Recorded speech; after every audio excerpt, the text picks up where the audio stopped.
তাহলে আমরা ভাইরাস শেষ, ব্যাকটেরিয়াও আমাদের শেষ হয়েছে। তো আজকে থেকে অণুজীব চ্যাপ্টারের যে থার্ড টপিকটা ম্যালেরিয়া পরজীবী, ঠিক আছে? আচ্ছা, তো আমাদের দেশে এই ম্যালেরিয়ার প্রকোপটা যদিও মানে আগের মতো কমন না, অনেকটা কমে আসছে, অনেক বেশি। এখন ম্যালেরিয়া কি? ম্যালেরিয়া হচ্ছে একটা পরজীবী। ম্যালেরিয়াটা কি? পরজীবী। ইংরেজিতে বললে কি হয়? প্যারাসাইট। ম্যালেরিয়া হচ্ছে একটা পরজীবী বা প্যারাসাইট। এটার কারণে কি হয়? এটার কারণে জ্বর হয়, আরো কিছু সমস্যা হয়। তাহলে প্রধানত এটার কারণে কি হয়? যেটাকে আমরা ম্যালেরিয়া জ্বর বলি। আচ্ছা, তো এটা ম্যালেরিয়া পরজীবীর অনেক ধরনের ম্যালেরিয়া পরজীবী আছে। তার মধ্যে 4 থেকে 5 ধরনের ম্যালেরিয়া পরজীবী বাংলাদেশে পাওয়া যায়। বাংলাদেশে বিশেষ করে 4 ধরনের ম্যালেরিয়া পরজীবী বেশিরভাগ পাওয়া যায়। আচ্ছা, এখন ম্যালেরিয়া পরজীবী সাধারণত কোন অঞ্চল থেকে এটা ছড়ায়? এই ধরনের জ্বরগুলো, ম্যালেরিয়া, ডেঙ্গু, এই ধরনের জ্বরগুলো আসলে অঞ্চল ভিত্তিক। যেমন ম্যালেরিয়া জ্বর মূলত ছড়ায় হচ্ছে কোত্থেকে? পাহাড়ি অঞ্চল। কোত্থেকে? পাহাড়ি অঞ্চল। যে যাদের ম্যালেরিয়া হয় দেখবা যে ওরা রিসেন্ট এই যে মাস 2 মাস বা 2-1 সপ্তাহের ভিতরে কোথায় গেছিল? হিলট্রেক্স এরিয়াতে বেড়াতে গেছিল। বান্দরবান, খাগড়াছড়ি, রাঙ্গামাটি ওইসব এরিয়াতে বেড়াতে গেছিল, অথবা কক্সবাজার এরিয়াতে, কক্সবাজারের ওদিকে লামা তামা, এই হাবিজাবি অনেক পাহাড়ি এলাকা আছে, পাহাড়ি অঞ্চলে হিলট্রেক্স এরিয়া, ঠিক আছে? তাহলে পাহাড়ি অঞ্চল বা হিলট্রেক্স এরিয়াতেই মূলত ছড়ায়। তাই যাদের ম্যালেরিয়ার জ্বর হয় তাদের হয় নিজে পাহাড়ি অঞ্চলে বেড়াতে গেছে এরকম কোনো একটা ইয়া থাকে, অথবা এমন হয় যে কি যেখানে ওর কাছে পাহাড়ি অঞ্চল থেকে কোনো কেউ কি আসছে, বেড়াতে আসছে, এরকম কিছু হিস্ট্রি থাকে। আচ্ছা, এখন আসলে এটার আবিষ্কার, ম্যালেরিয়া এই শব্দটার অর্থ কি?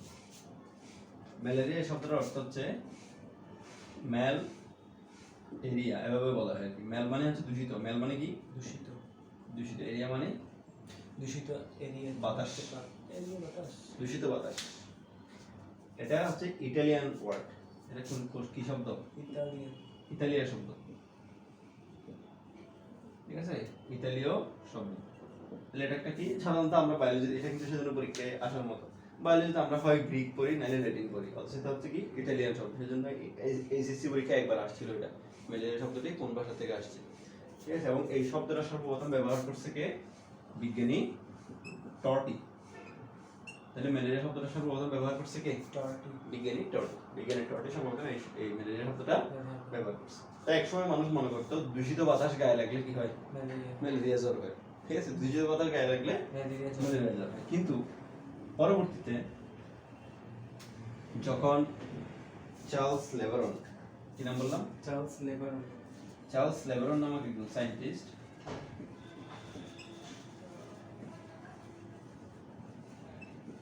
ম্যালেরিয়া প্যারাসাইটটা কি করলো? শনাক্ত করলো, আইডেন্টিফাই করলো।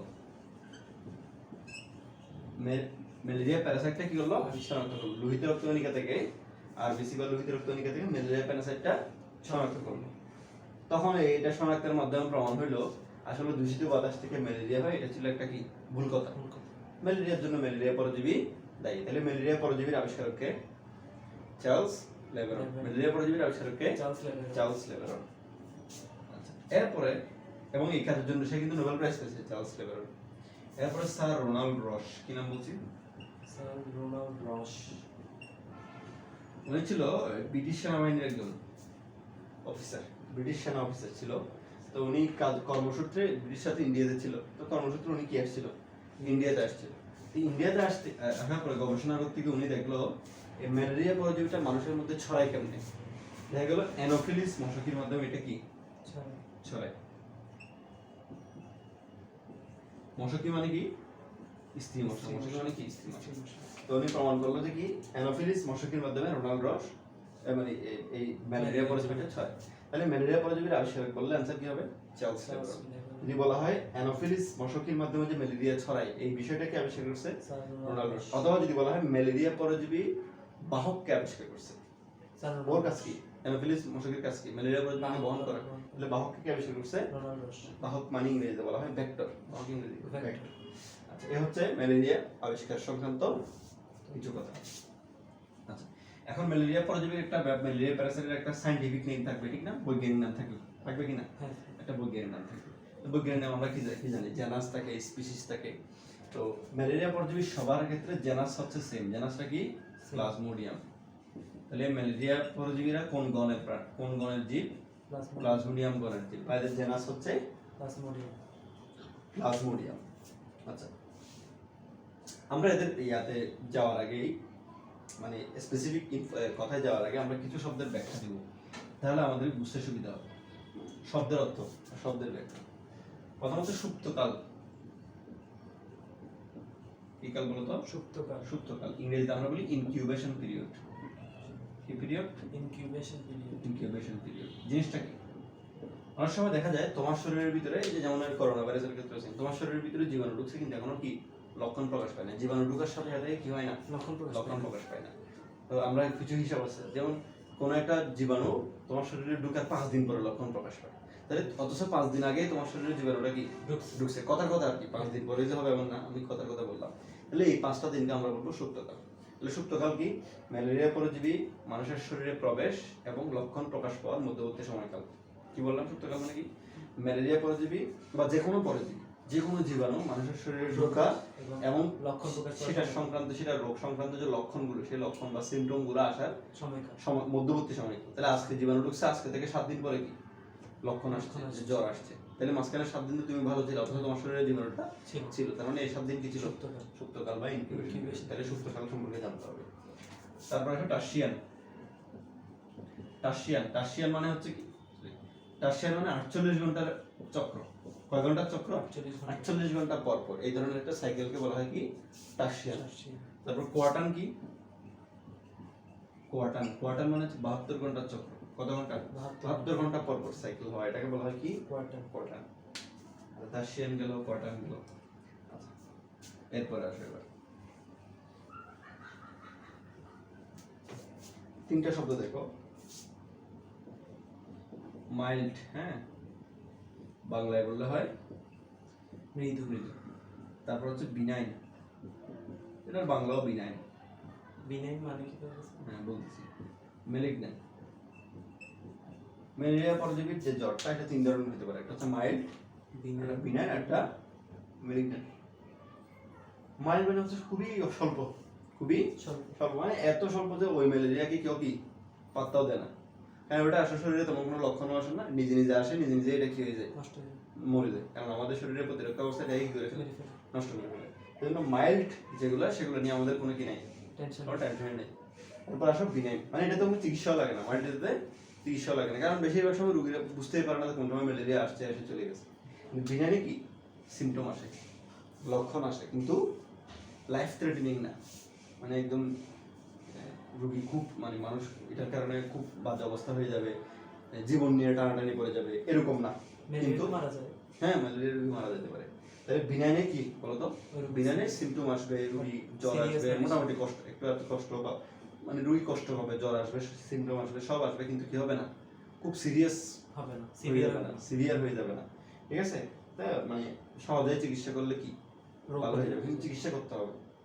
ম্যালিগন্যান্ট মারাত্মক লেভেলের চিকিৎসা দিতে হবে, খুব দ্রুত সময়ের মধ্যে কি করতে হবে? শনাক্ত করে চিকিৎসা। আমি রেড মার্ক দিয়ে দিলাম, খুব দ্রুত সময়ের মধ্যে শনাক্ত করে চিকিৎসা দিতে হবে, নাহলে কি হয়ে যাবে? মারা যাবে, একদম মারা যাবে। ঠিক আছে? ম্যালিগন্যান্ট মানে ভয়ঙ্কর জিনিস। ম্যালিগন্যান্ট শব্দটা অর্থ হচ্ছে কি, আমরা ক্যান্সার অর্থে ম্যালিগন্যান্ট ব্যবহার করি। তাহলে এখানে ম্যালিগন্যান্ট শব্দটা ব্যবহার করে তোমাকে কি বার্তা দিতে চাইলো? এটা খুবই কি মরবিড একটা রোগ, এটা সহজে এটাতে রোগী, একটা মানুষ মারা যেতে পারে। ম্যালিগন্যান্ট হচ্ছে সবচেয়ে তীব্রটা। তাহলে এই শব্দগুলো ক্লিয়ার। তাহলে এই শব্দগুলোর ব্যাখ্যা আমরা যদি এখন যেহেতু পারি, এখন পরের একটা ছক দেখাবো, চার্ট দেখাবো, এটা দেখবো একদম ইজি লাগছে।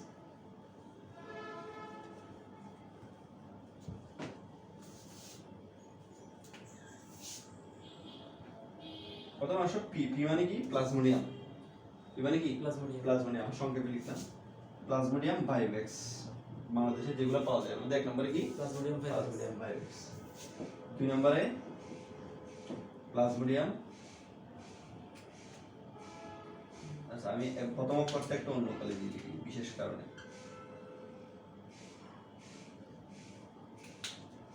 প্লাজমোডিয়াম ম্যালেরি। তিন প্লাজমোডিয়াম ওভালি, প্লাজমোডিয়াম ওভালি, তারপরে 4 ফেলসিপেরাম, প্লাজমোডিয়াম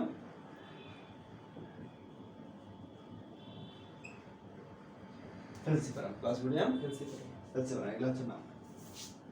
আচ্ছা, এদের ক্ষেত্রে রোগ কি কি হবে? প্রথমটার ক্ষেত্রে হবে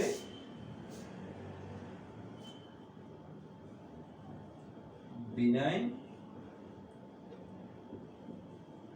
টার্সিয়ান ম্যালেরিয়া। কি ম্যালেরিয়া বলতো? Benign tertian malaria. Benign tertian malaria. কি বোঝায়, কি বোঝানো হলো এটা দিয়ে? প্রথম কথা হচ্ছে এটাতে বিনাইনের মানে তো বলছে একটু আগে যে সাইন সিম্পটম আসবে, বাট চিকিৎসা লাগবে, severe কিন্তু সিভিয়ার হবে না, একদম লাইফ থ্রেটেনিং হবে না, জীবনের জন্য ঝুঁকিপূর্ণ এরকম হবে না। আচ্ছা, টার্সিয়ান মানে কি বোঝানো হলো? জ্বর আসার ফ্রিকোয়েন্সিটা, জ্বর আসার ফ্রিকোয়েন্সিটা কত? টার্সিয়ান মানে 48 ঘন্টা পর পর জ্বর আসে। আচ্ছা, এরপরে প্লাজমোডিয়াম ম্যালেরিয়া। ম্যালেরিয়াতে হয় হচ্ছে কোয়ার্টার ম্যালেরিয়া। কি ম্যালেরিয়া? Quarter malaria. এখানে আলাদা করে নাম দেওয়া হয়নি, কোয়ার্টারই নাম দেওয়া হয়েছে, কারণ এখানে কোয়ার্টার মানে কি 72 ঘন্টা পর পর জ্বর আসে, এর নাম শুধু কোয়ার্টার ম্যালেরিয়া রাখা হয়েছে। 72 ঘন্টা পর পর রোগী কি আসবে? জ্বর আসবে। ওভালিতে কি হবে? মৃদু টার্সিয়ান ম্যালেরিয়া। মৃদু টার্সিয়ান ম্যালেরিয়া। বা মৃদু ইংরেজি কি? মাইল্ড। মাইল্ড। তাহলে এটা নিয়ে আমাদের কোনো টেনশনই নেই। না। মৃদুটা কি? একদম লাস্ট, এটা হচ্ছে আমাদের সবচেয়ে কি সিভিয়ার ভয়ঙ্কর, malignant tertian malaria. Malaria. Sir কোয়ার্টারটা কি ম্যালিগন্যান্ট মৃদু নাকি বেনিগন্যান্ট? কোয়ার্টানেও চিকিৎসা লাগে, তো কোয়ার্টানটা আমাদের দেশে কি? নাই। আমাদের দেশে পাওয়া যায় না, এটা আফ্রিকার দিকে পাওয়া যায়, আমাদের দেশে খুবই কম এটা। এরপরে জ্বর, কতক্ষণ পর পর কি আসে? জ্বর। জ্বর আসবে। টার্সিয়ান মানে কি বলছিলাম?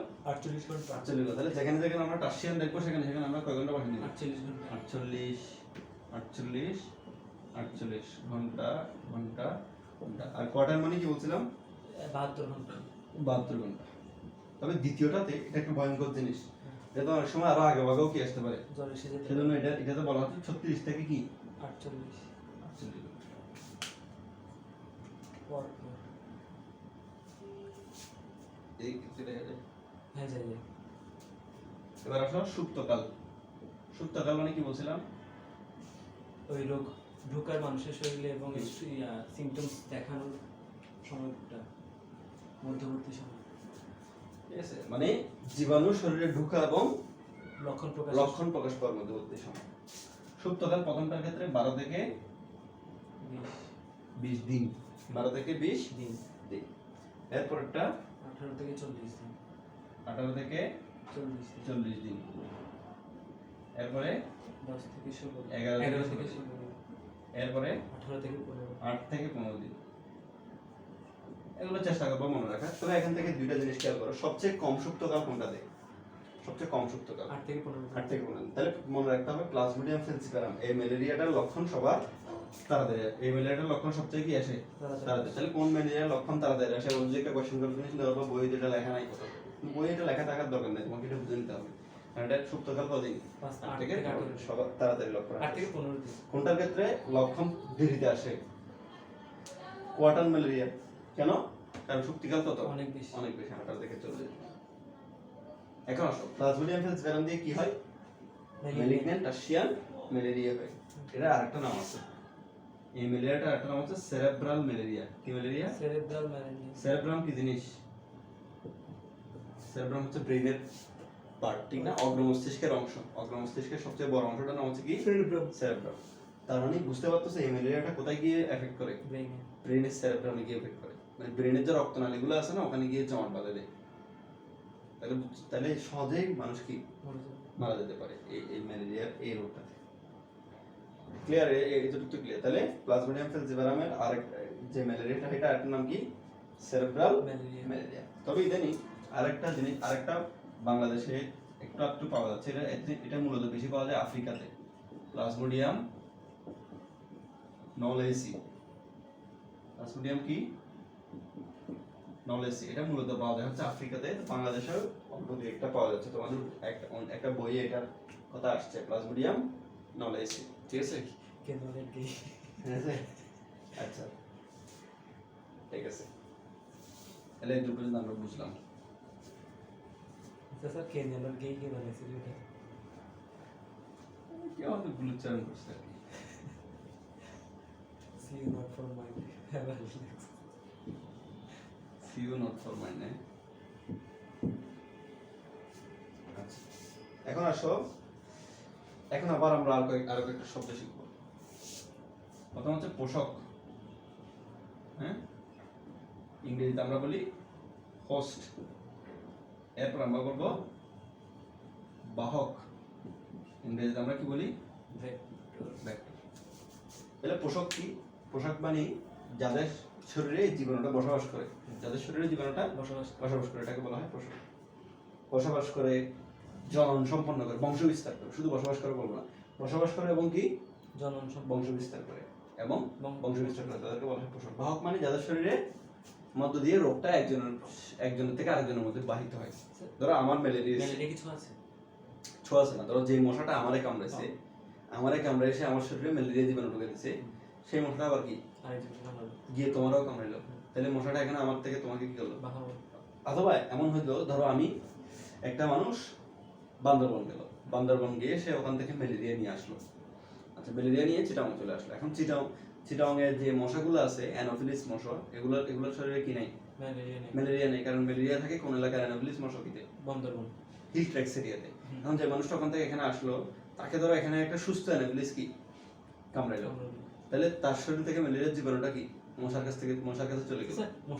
মশাটা কিন্তু ভালো ছিল, মশাটা এখন অসুস্থ হয়ে গেছে, ঠিক না? ও ফিল করে না, হ্যাঁ, ও ফিল করলে ওর স্বাদ তো আর কে দেখে? কামড়া কিভাবে, ঠিক আছে? শক্তি আসে কিভাবে? কামড়ানো তো আহামরি কোনো কাজ নাই, এটা তো তোমার ফুটে দিলে হয়ে যাচ্ছে, ফুল ফুটে দিলে হয়ে যাচ্ছে। এখন সে একটা অসুস্থ মানুষকে একটা সুস্থ মশা কামড়াইলো, সেই সুস্থ মশাটা ম্যালেরিয়া জীবাণু পেয়ে গেল, সেই মশাটা আবার গিয়ে পাশের আরেকটা সুস্থ মানুষকে কামড়াইলো, তারও কি হয়ে গেল? ম্যালেরিয়া গেল। তাহলে এখানে রোগটা বহন করছে কে? ওর থেকে ওর কাছে মশা। এই জন্য মশাকে বলা হচ্ছে বাহক বা ভেক্টর। তাহলে এটাকে বলবো কি? ইংরেজিতে বলবো ফিমেল অ্যানোফিলিস। পোষককে বলতেছি, বাংলায় আমরা বলি অ্যানোফিলিস কি? Female Anopheles. ফিমেল অ্যানোফিলিস বা অ্যানোফিলিস মশা। পোষক আবার দুই ধরনের, একটা হচ্ছে মুখ্য পোষক। কি বললাম? মুখ্য পোষক, গৌণ পোষক, আর একটা হচ্ছে গৌণ গৌণ পোষক। মুখ্য পোষককে ইংরেজিতে বলা হয় প্রাইমারি হোস্ট বা ডেফিনিট হোস্ট। মুখ্য অথবা নির্দিষ্ট পোষক, মুখ্য পোষক অথবা নির্দিষ্ট পোষক। ইংরেজিতে বলে কি? প্রাইমারি বা ডেফিনিট হোস্ট, প্রাইমারি হোস্ট বা ডেফিনিট হোস্ট। গৌণ পোষক, এটা ইংরেজি হচ্ছে সেকেন্ডারি হোস্ট। কি হোস্ট? Secondary host. মুখ্য পোষক মানে যাদের শরীরে কি হয়? পরজীবীটা কি সম্পন্ন করে? যৌন জনন সম্পন্ন করে। মুখ্য পোষক মানে যাদের শরীরে পরজীবী যৌন জনন সম্পন্ন করে। গৌণ পোষক মানে যেখানে পরজীবী অযৌন জনন সম্পন্ন করে। যেমন ম্যালেরিয়ার ক্ষেত্রে মুখ্য পোষক হচ্ছে মশা।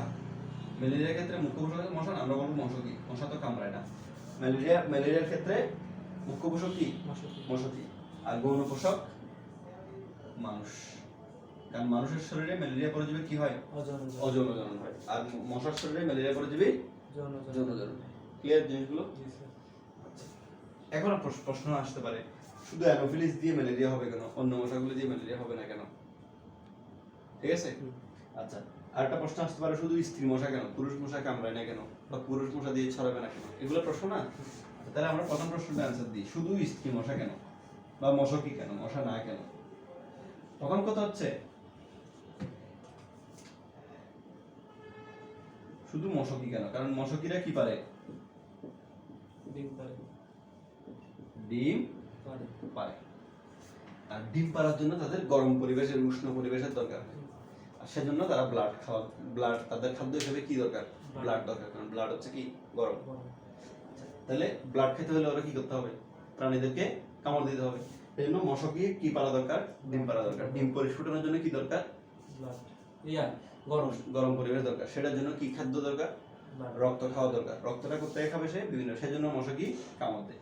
এখন আসো, মশা মানে পুরুষ মশা আর কি। পুরুষ মশার ডিম পাড়ার দরকার আছে, কারণ ওর গরম কোনো খাবারের বা রক্তেরও দরকার নাই। সেজন্য পুরুষ মশা খায় কামড় কি? দেয় না, সেজন্য পুরুষ মশা খায়, এই যে পচা আবর্জনা এগুলো দিয়ে খায়, ঠিক আছে। সেজন্য স্ত্রী মশা কি কামড়ায়, পুরুষ মশা কামড়ায় না, সেজন্য স্ত্রী মশকের মাধ্যমে এই রোগটা ছড়ায়। না কামড়ালে ছড়াবে কেমনে?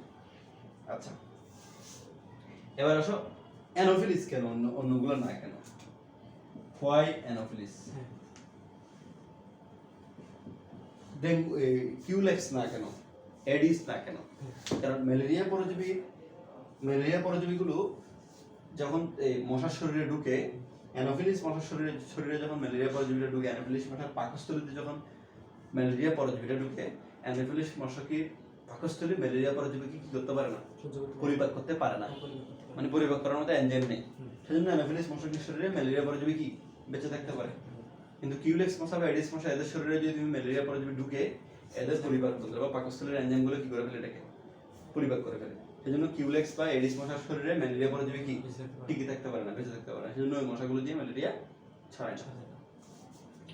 আচ্ছা, এবার আসো সবচেয়ে বহুল প্রচলিত ফেলাসি, ঠিক আছে, অ্যানোফিলিস মশা কামড়াইলেই ম্যালেরিয়া হয়ে যাবে কিনা। তাহলে আমি প্রথমে একটা কথা বলে নিয়েছি, ম্যালেরিয়া কোন অঞ্চলে পাওয়া যায়? ম্যালেরিয়াটা ইনফ্লেক্স পাহাড়ি অঞ্চলে। তাহলে অ্যানোফিলিস মশা যদি আমাদের চিটাগাং শহরের একটা অ্যানোফিলিস মশা যদি তোমাকে কামড়ায়, ম্যালেরিয়া হবে? হবে না। তাহলে তোমাকে যদি কোনো মশা কামড়ালে ম্যালেরিয়া হইতে হয়, আগে ওই মশারই কি থাকতে হবে? ম্যালেরিয়া হইতে হবে, কারণ ওই মশার শরীরে ম্যালেরিয়া জীবাণুটা থাকতে হবে, নাহলে তোমাকে কামড়ালে উপর থেকে ম্যালেরিয়া জীবাণু দিবে। তাহলে কোন এলাকার মশাগুলোতে ম্যালেরিয়া জীবাণু থাকবে? পাহাড়ি অঞ্চলে। তাহলে এখন আসো, এখন ধরো তুমি তো থাকো চিটাগাং শহরে, তোমাকে যদি এখন একটা অ্যানোফিলিস মশা কামড়ায়, ভয় পাওয়ার কিছু আছে? ভয় পাওয়ার কিছু নেই। আচ্ছা, একটু আগে যে সিনারিওটা বলছি আবার ব্যাখ্যা করি। ধরো একটা মানুষ বান্দরবান গেল, সেখান থেকে সে ম্যালেরিয়া জ্বর নিয়ে আসলো, তার মানে তার শরীরে কি আছে? ম্যালেরিয়া জীবাণু আছে। এখন সে এখানে আসার পরে তাকে শহরের চিটাগাং শহরে আসার পরে তাকে আবার একটা কি অ্যানোফিলিস মশাকে কামড়ালো। এখন কি তার শরীরে আবার নতুন করে ম্যালেরিয়া ঢুকবে, নাকি তার ম্যালেরিয়াটা মশার শরীরে ঢুকবে? মশার শরীরে ঢুকবে, কারণ মশা তো ম্যালেরিয়া আক্রান্ত না, মশা তো চিটাগাং শহরের মশা। তখন তার শরীর থেকে ম্যালেরিয়া পরজীবীটা মশার শরীরে ঢুকবে, সেই মশাটা গিয়ে আরেকটা সুস্থ মানুষকে কামড়াবে, তখন তার ম্যালেরিয়া হবে, কারণ এই মশাটা তখন ভালো ছিল। এখন কিন্তু ধরেন আপনার সিভিয়ার মশা হলো, আপনাকে মশাটা কামড়ায়, আমাকে কামড়ালো, আমার কি সিভিয়ার ম্যালেরিয়াটা হবে? মানে সেম, কারণ একই প্রজাতি দিয়ে তো হবে। আচ্ছা, তাহলে বুঝে গেলে বিষয়গুলো বুঝে গেল। এবার আসো ম্যালেরিয়ার, এতক্ষণ ধরে ম্যালেরিয়া নিয়ে অনেক কথা বলছে, এখন এটা কি? এটা একটা জ্বর, ম্যালেরিয়া একটা রোগ। এই রোগের লক্ষণ কি কি? ঠিক আছে, কি কি লক্ষণ দেখলে বুঝবো যে একটা মানুষের কি হয়েছে? ম্যালেরিয়া। ম্যালেরিয়াতে প্রথম যেটা আমরা জিজ্ঞেস করি, ম্যালেরিয়াতে প্রথম যেটা থাকে রোগীদের, এটা কি কি বলতো? জ্বর। ম্যালেরিয়া এক ধরনের জ্বর রোগ। ম্যালেরিয়াতে কি থাকে? জ্বর। কেমন জ্বর? হাই গ্রেড ফিভার, 104 থেকে 106 ডিগ্রি ফারেনহাইট পর্যন্ত কি হতে পারে। তাহলে উচ্চ মানের জ্বর হবে, অনেক বেশি জ্বর উঠে রোগীদের। আচ্ছা, জ্বরের সাথে আরো একটা মানুষের জ্বর হলে একটু খাবার রুচি কমে যায়, একটু বমি ভাব হয়, শরীর ব্যথা করে, দুর্বল লাগে, এগুলো তো থাকেই, ঠিক না? এগুলো আলাদা করে বলার কিছু আছে? জ্বরের রোগীর কিছু বিষয় থাকবে, আলাদা করে কিছু দুর্বলতা, শারীরিক অসুখ থাকবে, ওগুলো আমরা বলবো না, ওগুলো নিয়ে আমরা সময় নষ্ট করবো না। তাহলে জ্বরের প্যাটার্নটা হচ্ছে কি? প্রথম হচ্ছে কি উচ্চ। জ্বরের আরেকটা প্যাটার্ন আছে, জ্বরের 3টা দশা আছে। কয়টা দশা আছে? প্রথমত ঠান্ডা দশা, রোগীর ঠান্ডা লাগবে, জ্বর আসার আগে শীত করবে, শীত লাগবে, দেখবা কাঁপুনি দিয়ে একদম কম্বল জামায় বসে আছে, কাঁপুনি দিয়ে জ্বর আসবে। প্রথম তাহলে জ্বরটা কয়টা ধাপ? 3টা ধাপ। প্রথম ধাপ কি? ঠান্ডা দশা। 2 নম্বর ধাপ জ্বর দশা, জ্বর আসবে, কাঁপুনি দিয়ে ঠান্ডা ঠান্ডা লেগে তারপর কি চলে আসবে? জ্বর চলে আসবে। 3 নম্বর ধাপ ঘাম দশা, অনেক বেশি ঘাম দিয়ে জ্বরটা ছাড়বে, অনেক বেশি ঘাম দিয়ে কি জ্বরটা ছাড়বে, অনেক বেশি ঘাম দিয়ে জ্বরটা ছাড়বে। তাহলে ম্যালেরিয়া জ্বরের কয়টা ধাপ? 3টা ধাপ, ঠান্ডা দশা, জ্বর দশা, ঘাম দশা, এভাবে জ্বরটা হয়। আর জ্বরটা আমরা জিজ্ঞেস করবো, রোগীকে জিজ্ঞেস করলে বুঝতে পারবো। আমরা তো জানি ফেলছি কোন ধরনের ম্যালেরিয়াতে কত ঘন্টা পর পর জ্বর আসে, সেই অনুযায়ী আমরা জিজ্ঞেস করে নিব কতক্ষণ পর পর আসে জ্বর। আচ্ছা, এটা তো গেল। এরপরে কি হবে ম্যালেরিয়াতে? তাহলে একটা রোগী যখন আমার কাছে জ্বর নিয়ে আসবে, একটা মানুষ যখন আমার কাছে তোমাকে বলবে যে জ্বর, এইরকম জ্বর ওঠে, তখন সাথে সাথে তোমাকে কি জিজ্ঞেস করতে হবে? ট্রাভেল করছে কিনা সে কোথাও রিসেন্ট, কারণ আমরা জানি ম্যালেরিয়া সব জায়গায় হয় না।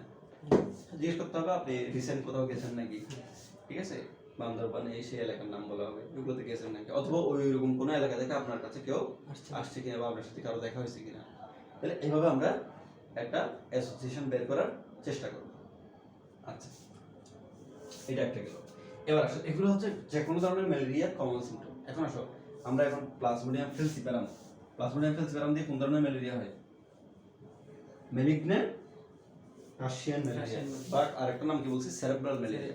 এখন আমরা সেরেব্রাল ম্যালেরিয়াতে কি হয় এগুলো আমাদের বেশি জানা দরকার, কারণ সবচেয়ে লাইফ থ্রেটেনিং কোনটা? বাকিগুলো তো রোগী সময় দিবে, কিন্তু এই রোগীগুলো সময় দিবে না। এগুলোতে হয় কি, জ্বর আসে, প্রথমে কি আসবে? জ্বর আসবে। আমরা এখন কি কোনটার স্পেশাল ফিচার নিয়ে বলতেছি? সেরেব্রাল বা ম্যালিগন্যান্ট। Cerebral malaria. জ্বর আসবে, জ্বরের সাথে রোগী কি হয়ে যাবে? ফ্যাকাশে হয়ে যায়। কি হয়ে যায়? ফ্যাকাশে হয়ে যায়, মানে রোগীর কালারটা ডিসকালার হয়ে যায়, মনে হচ্ছে সাদা হয়ে গেছে রোগী, এরকম মনে হয়। তারপর কি? আনকনসাস। কি হবে? রোগী বেহুশ হয়ে যাবে। এগুলো হচ্ছে এই তিনটা। জ্বর তো আসতেই পারে, কিন্তু সাথে যখন এই দুটো থাকবে তোমাকে চিন্তা করতে হবে কি এটা সেরেব্রাল ম্যালেরিয়া হতে পারে। ফ্যাকাশে হয় কেন? অ্যানিমিয়ার কারণে। কিসের কারণে ফ্যাকাশে হয়? অ্যানিমিয়া, মানে রক্ত অল্পতা। এখন আসবে অ্যানিমিয়া কেন হয়? এই ফেলসিপারাম ম্যালেরিয়াটা প্লাজমোডিয়াম ফেলসিপারাম হচ্ছে খুবই শয়তান। এটা করে কি, মানুষের শরীরে ঢোকার পরে কি করে? লোহিত রক্তকণিকাগুলোকে আক্রমণ করে। মানুষের শরীরে ঢোকার পরে কি লোহিত রক্তকণিকাগুলোকে আক্রমণ করে। এখন কথা হচ্ছে কি, যে কোনো ম্যালেরিয়াতেই, যে কোনো ধরনের, ধরো প্লাজমোডিয়াম ভাইরাস, যে কোনো ধরনের ম্যালেরিয়াতে লোহিত রক্তকণিকা কি হয়? আক্রান্ত হয়। তা আমি আলাদা করে সেরেব্রাল ম্যালেরিয়া বা ফেলসিপারাম ম্যালেরিয়ার কথা বললাম কেন? অন্যান্য ম্যালেরিয়াগুলোর ক্ষেত্রে শুধুমাত্র পরিপক্ক লোহিত রক্তকণিকাগুলো কি হয়? আক্রান্ত হয়। কিন্তু ফেলসিপারাম চিন্তা করে যে আমি তো পরিপক্কটাকে আক্রান্ত করলে আবার যেগুলো অপরিপক্ক আছে ওগুলো সাথে ওরা বাঁচাই ফেলবে, ও সব বয়সের লোহিত রক্তকণিকাকে একসাথে কি করে? আক্রান্ত করে। তখন সিভিয়ারলি কি হয়? অ্যানিমিয়া হয়। সব লোহিত রক্তকণিকা ভাঙা শুরু করে, সিভিয়ার অ্যানিমিয়া হয়, কি হয়ে যায়? ফ্যাকাশে হয়ে যায়। এবার আসো, বেহুশ হয় কেন? বেহুশ হওয়ার কারণ হচ্ছে ব্রেনে ব্লাড সাপ্লাই কমে যায়। ব্রেনে ব্লাড সাপ্লাই কমে যায়। কেন ব্লাড সাপ্লাই কমে যায়? কারণ এই ম্যালেরিয়া গুলো করে কি, আরবিসি গুলোকে আটা, এই আমাদের ব্রেনের যে রক্তকণিকা আছে, মস্তিষ্কের রক্তকণিকা তো কি আছে? লোহিত রক্তকণিকা আছে।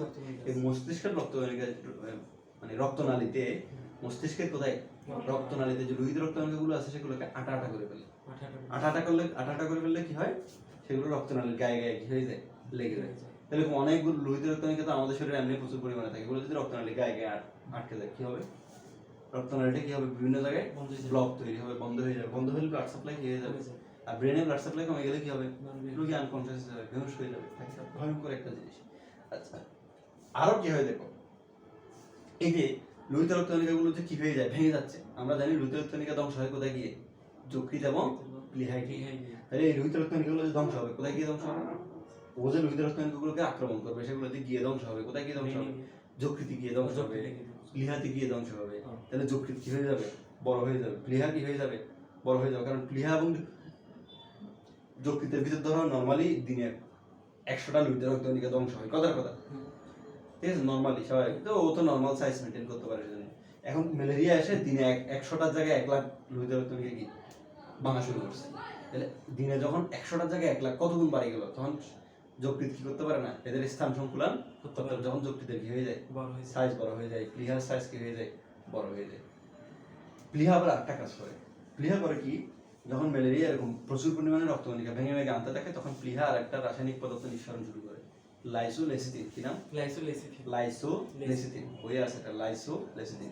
প্লীহা তাহলে রিঅ্যাকশন হিসাবে কি করে? লাইসোলেসিথিন ক্ষরণ করা শুরু করে। এই লাইসোলেসিথিন গিয়ে আরো লোহিত রক্তকণিকা ভাঙা শুরু করে, মানে মরার উপর কি খরার গা, ঠিক আছে? তাহলে সেজন্য সেরেব্রাল ম্যালেরিয়া কি মারাত্মক একটা জিনিস। কত ধরনের ঝামেলাগুলো হয় চিন্তা করো। সেজন্য যে কোনো ধরনের জ্বর যদি সাথে কি থাকে, ট্রাভেল হিস্ট্রি থাকে, ও কোনো হিল ট্যাক্স এরিয়াতে গেছে কোনো হিস্ট্রি থাকে, তাহলে এটাকে কি নিতে হবে? সিরিয়াসলি নিতে হবে। অনেক ইয়াং পেশেন্ট মারা যায় এগুলো। ধরো একদম সেই ইয়াতে ঘুরতে গেছে, খাগড়াছড়ি ধরো একদম হিল এরিয়াতে ঝর্ণা দেখতে গেছে, খৈয়াছড়া ঘুরতে গেছে, ঘুরে এসে জ্বর হয়েছে, ওর খবর নাই, ঠিক আছে? এখন ঘুরে এসে জ্বর হয়েছে, জ্বরকে তো কেউ পাত্তা দেয় না। জ্বর হয়েছে, ওষুধ খাইছে, কিন্তু কোনো কারণে ধরো ওর জ্বরটা কি ছিল? ফেলসিপারাম ছিল, সেরেব্রাল ম্যালেরিয়া ছিল। তাহলে হলো ওটা কি? ওর 2 দিনের ভিতরে রোগী খারাপ হয়ে গেছে, ও হঠাৎ করে একদিন বেহুশ হয়ে কোথায় আসছে, হসপিটালে আসছে। সবাই তো কি হঠাৎ করে ভালো রোগী বেহুশ কেমন হইলো, দেখা যায় বেহুশ চিন্তা করতে করতে কি মারা গেছে। এরকম আমাদের ডাক্তারও মারা গেছে, আমাদের মেডিকেল স্টুডেন্টও মারা গেছে। পরে সারা ধারণা করছে হয়তো এটা কি ম্যালেরিয়া, কারণ সারা খবর পাইছে ও রিসেন্ট কোথায় গেছিল, ঘুরতে গেছিল। আচ্ছা ঠিক আছে, অনেক সময় দেখা যায় রোগী জ্বর আসার টাইম পায় না, কারণ জ্বর আসতে গেলে তো সুপ্তকালটা কি করতে হবে, অতিক্রম করতে হবে। জ্বর আসার আগে রোগী বেহুশ হয়ে যায়। এখানে আচ্ছা আচ্ছা না এটা দিছি তো